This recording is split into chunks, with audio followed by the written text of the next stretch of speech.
Momento com a palavra, o momento em que nós paramos para olhar para a palavra de Deus e encontrarmos princípios para a nossa vida. Hoje eu gostaria de ler com você um texto bastante conhecido que está no livro do apóstolo João, capítulo 6, versos 1 até o verso 12. Até o verso 13 vamos ler. Chama-se a multiplicação dos pães e peixes. Diz assim: depois dessas coisas, Jesus atravessou o mar da Galileia, que é o de Tiberíades. Uma grande multidão o seguia, porque tinham visto os sinais que ele fazia na cura dos enfermos.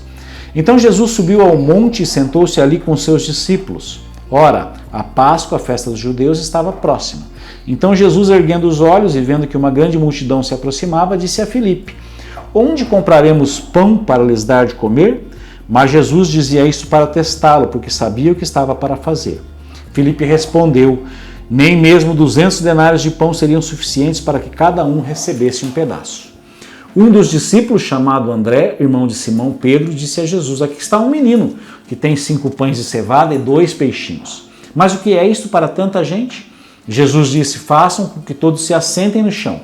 Havia muita relva naquele lugar. Assim os homens se assentaram e eram quase 5.000.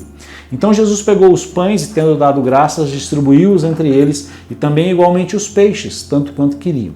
E quando já estavam satisfeitos, Jesus disse aos seus discípulos: recolham os pedaços que sobraram para que nada se perca. Assim, pois, o fizeram e encheram 12 cestos de pedaços dos 5 pães de cevada que sobraram depois que todos tinham comido. Eu quero observar com você 4 coisas, 4 lições nesse texto que nós lemos. O primeiro está lá no versículo 5, que diz assim: erguendo Jesus os olhos e vendo que uma grande multidão se aproximava, disse a Filipe: onde compraremos pão para lhes dar de comer? Primeira coisa que você tem que entender: Jesus se preocupa com você.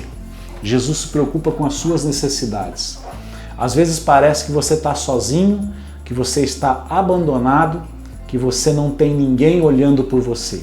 Se ninguém neste mundo está olhando por você e te ajudando, eu digo, com certeza Jesus se preocupa com você. Jesus se preocupa com cada pequeno detalhe da sua vida e Ele quer te ajudar. Então Jesus olha para a multidão e vê o que ninguém está vendo, nenhum dos seus discípulos está vendo. Ali havia uma multidão que não teria o que comer daqui a pouco. Então Ele se preocupa conosco, se preocupa comigo, se preocupa com você. Jesus é o mesmo ontem, hoje e eternamente. Ele continua se preocupando com cada um de nós. A segunda coisa que eu quero falar com você é sobre a necessidade de se começar com aquilo que a gente tem. Às vezes nós ficamos esperando as condições ideais para fazer alguma coisa. Não, comece com o que você tem. Veja bem, André traz até Jesus um menino que tinha 5 pães e 2 peixinhos. O que são 5 pães e 2 peixinhos para uma multidão de 5.000 homens que estavam depois assentados ao chão? Não é nada. Absolutamente nada. Porém, nós temos que entender que a multiplicação começa com alguma coisa. Tem que haver um fator de multiplicação. Tem que haver uma unidade de multiplicação. Você precisa entregar alguma coisa para Deus para que Ele possa multiplicar. Quem entende de matemática sabe que a multiplicação por 0 é 0. Se você não entrega nada para Jesus, é 0.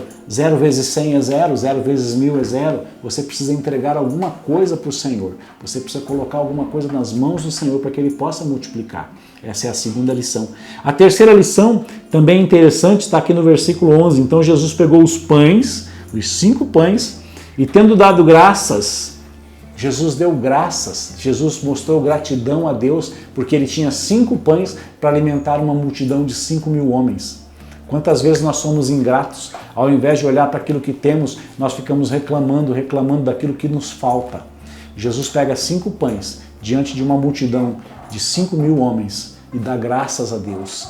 Comanda gratidão no seu coração. Você tem agradecido a Deus por aquilo que você tem? Ou você anda olhando para aquilo que te falta, aquilo que você não tem?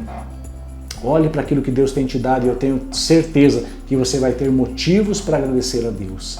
Jesus parece até engraçado, né? Jesus é engraçadinho, parece, né? Ele pega 5 pãezinhos para dar de comer a 5.000 homens e agradece a Deus pelos 5 pãezinhos. Mas ele sabia do poder de Deus, ele sabia do poder do Pai realizar o sobrenatural quando nós temos um coração grato. E a última coisa que eu quero dizer para você, a quarta coisa é resultados abundantes quando a gente segue esses princípios. Lá no versículo 13 diz assim: assim, pois, o fizeram e encheram 12 cestos e pedaços de 5 pães de cevada que sobraram. 12 cestos cheios, um para cada discípulo incrédulo. Resultados abundantes. Quando nós praticamos a gratidão na nossa vida, quando nós não temos medo de entregar o que nós temos para o Senhor, seja muito ou seja pouco, quando nós entendemos que Deus se preocupa conosco, nós temos resultados abundantes, meu querido. Eu desejo para a sua vida resultado abundante. Eu desejo para a sua vida prosperidade. E eu abençoo a sua vida com prosperidade. Deus te abençoe. Qualquer dia desse a gente volta com um momento com a palavra.